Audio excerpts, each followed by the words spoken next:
Welcome to Penrose Learning, where we make understanding easy. You start by preparing the screen and picking a widget. Long press an empty area, tap widgets, then scan sizes and functions, choose the widget that matches your need. Once done, press and hold the widget and drag it onto a clear spot on the home screen. Make sure to place it on a page that aligns with your workflow so you'll access it quickly. If it needs configuration, the pick flow will prompt you. Follow those on-screen options now. You now refine position and size so the widget is useful. Tap and hold the widget to enter edit mode.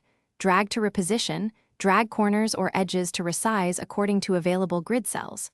Once done, use adjacent pages or folder stacks to group widgets by task. That keeps related widgets a swipe away. Make sure to respect margins and avoid overlapping important app icons. Also, test responsiveness. You finish by configuring behavior and verifying interactions. Tap the widget or its settings icon to connect accounts, set refresh intervals, and choose visible elements. Once configured, interact with it. Tap shortcuts, scroll content, and confirm widgets update as expected.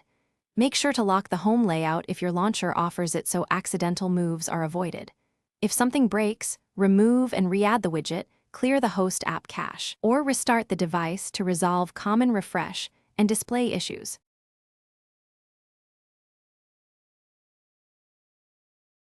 Thanks for watching. If this was helpful, leave a like and consider subscribing. See you next time.